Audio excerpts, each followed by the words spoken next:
1 week away from one of the best Raws in recent history. We had another Raw that was full of action. It had good moments. It had bad moments. It had surprising moments. I mean, Ryder, Hawkins, the Ascension, and the B Team were all in the same match. And it had really, really, really good moments because Mojo wasn't there. Titus was, though. That's what I was talking about with the bad moments. Gotcha. We're talking about Monday Night Raw. Yeah. This is the Raw review. It's where we review Raw. What? Yeah. So we're not going to talk about SmackDown. No, because that hasn't happened yet. Anyway. Don't be pulling no Thomas bullshit. Thomas taught me some things. Okay, so we open up with time travel, you sick bastard. All right, so we open up with Roman Reigns. Roman Reigns kind of led us to believe that he said that Seth Rollins was in the way of the one thing that he wanted, alluding to potentially being a Universal title match, but it was actually the fact that he wants to get the Shield back together one more time because no one knows what's happening with Dean Ambrose. Dean Ambrose could be going, he could not be, doesn't know. Well, I mean, at this point, he's going. Yeah, it's hard to tell. So Roman wants to get the band back together one more time before they don't have a chance to. Rollins agrees because he's legally obligated by Make-A-Wish. I don't think that's why. But then Ambrose comes out to... That's right, remission. The remission part. Okay. Yeah. I see. You're terrible. I am. Sorry, you're a shitty person. Anyway, Ambrose comes out to give his answer and is attacked by Elias, leading to Dean Ambrose walking away. We then had a backstage promo with the team that I'm now calling Baron McIntyre. They're talking about how the Shield are the old guard. We're the new dominant team. We're gonna show up by beating Finn Balor, Kurt Angle, and Braun Strowman, which they did. And then they fucking destroyed everybody. Braun kind of destroyed himself running through Lio Rush and the barricade. And I'm pretty sure Leo's dead. Yeah, Leo's probably gone because we didn't see him the rest of the night. And then, Finn and Angle got some steel steps, so that didn't go very well. Natty defeated Ruby Riott. And then Lacey Evans showed up because that's what Lacey Evans does. Apparently, a couple of SNL cast members are now the correspondents for WrestleMania. I don't know who either of them are, so I don't care. Triple H responded to Batista's attack on Ric Flair last week, making it very personal. Becky's suspension is officially lifted, according to Stephanie McMahon, saying that after everything, WWE has decided that it's best for business to get Becky Lynch back in, but she does have to sign a hold harmless agreement because she will be having a match against Charlotte at Fastlane. The only thing she can hold is harmless. Yep. The whole match. For the Raw Women's Championship because it was vacated. Charlotte just assumes that she's just going to get the title anyway. Reigns tried to talk to Ambrose. Ambrose says, "Nah, I got to focus. I got things to do." Elias hit me with a guitar. Dean really mad. Dean also turned down Seth. Saying I just need to focus on this match I have with Elias. Heavy Machinery defeated the B Team, the Ascension, and Hawkins and Ryder to get a future. Are they getting the title shot? No, that was just them. That wasn't. That was just comeuppance for the other teams making fun of Dozer. A gauntlet match? Yes. That's dumb.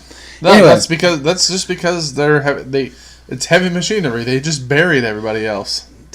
Anyway, Torrie Wilson's going to be in the Hall of Fame. Congratulations. Yeah. Elias defeated Dean Ambrose because, that's what happens after you get hit with a guitar, and then Elias just beats you. Eat a knee. Yeah, that was a gnarly knee.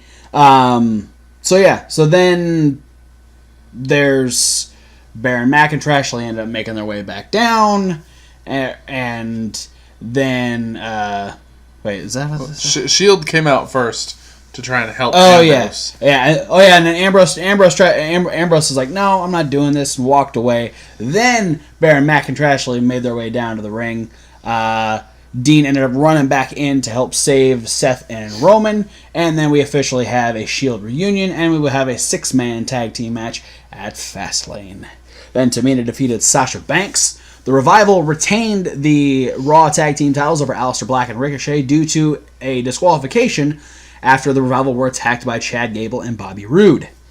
And then the Hold Harmless agreement was signed by Becky Lynch.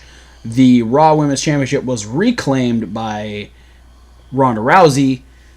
The match at Fastlane was changed to Becky being added if she wins to the main event of WrestleMania. Then Ronda turned heel and beat the shit out of everybody, except for Stephanie. Yeah. And Stephanie's mad. That's how she ensures the heel points, is that she hits everyone involved except for Stephanie. Mostly Becky. There was a lot of attacking on Becky. But yeah, there was a lot of shit happened. It was a go home builder episode of Monday Night Raw. There's all kinds of shit going on. But what did you like, Robbie? Triple H, essentially with the most dramatic "come at me, bro" of the year. I'm not even gonna lie, that was gonna be my like too, because here's the thing, Triple H I think is the only person that can make me believe that WWE isn't promoting this for their own benefit, that he literally just wants to beat up Batista because he beat up Ric Flair. Yeah. Like, I wouldn't believe anybody else, but when he said that, I was like, yeah, WWE's not doing this. Batista's just a piece of shit. And I went, no, I know how wrestling works. But Triple H, you got me. No, and it's the thing. It's like,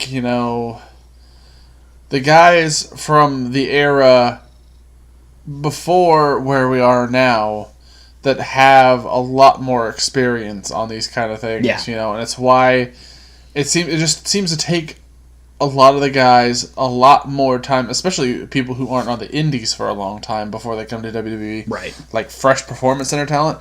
Like a lot of those guys just have the hardest time getting promos down. Triple H came from that last era of the people who had to have the promo skills because that could be the sink or swim for you, in the 90s. Yeah. And he's got that knack for making anything like Batista could have stole his toaster strudel like from catering, and Triple H probably could have promoted it into WrestleMania. Oh yeah. No, like, and I've been like, fuck yeah, we get Triple H versus Batista, and I'm fine with it. A toaster strudel on a pole match. I'd watch it because it's Triple H. He would make that the show stealer of WrestleMania because it's Triple H, and it's a flaky pastry. Yeah, you can put as much of that white shit on it as you want. It's not like a Pop-Tart. What he said. Well, Pop-Tarts are already iced. Exactly. That's what they say about like the toaster strudel is.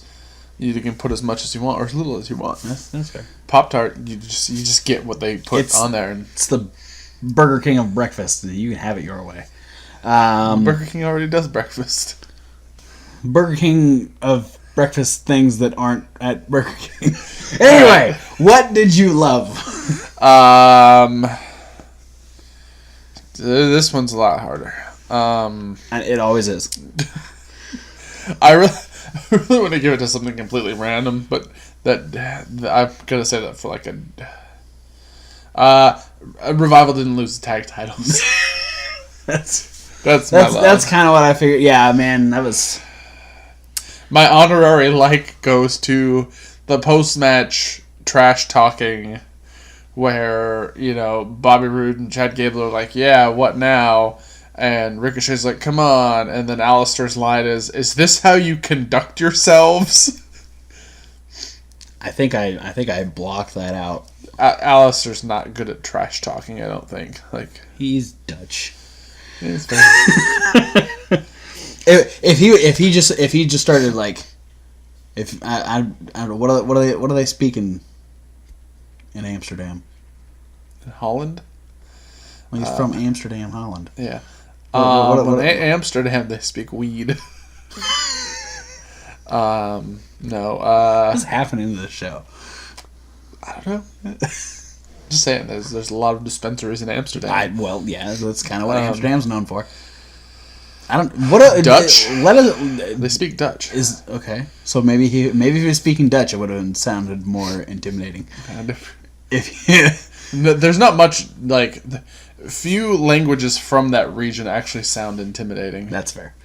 I'm gonna give my love just because I can't help but feel happy when the Shield get back together. It's a fucking feel good moment because the Shield is just so fucking cool. So the whole Dean coming back and helping Seth and Roman, and then like Roman being the first one to put in his fist, and Seth is just like yelling "come on," and Dean's like fucking pacing around like a lunatic because that's what he does, and then he throws his fist into the. It's such a cool like dramatic moment, and it's the Shield. I love it. I'm gonna give another honorary to the fact that Tamina won a match.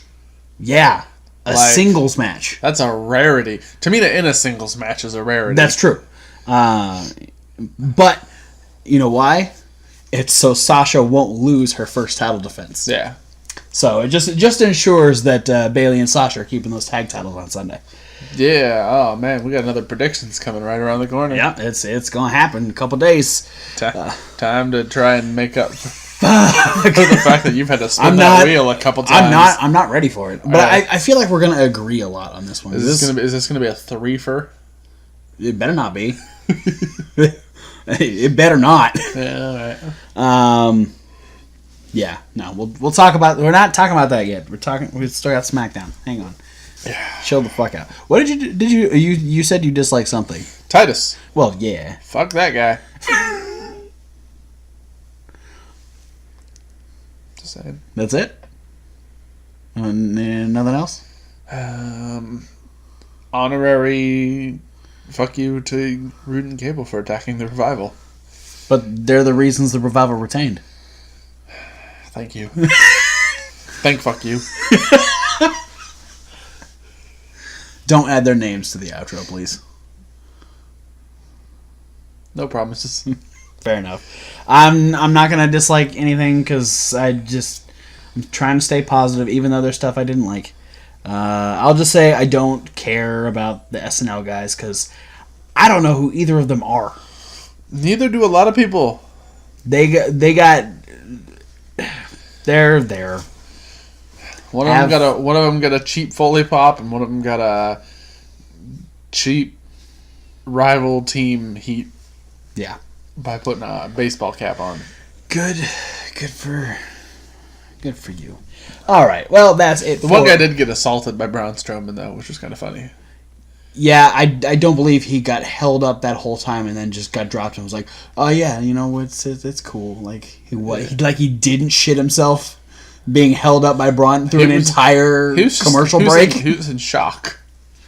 That's all. He was in denial. Anyway, that's it.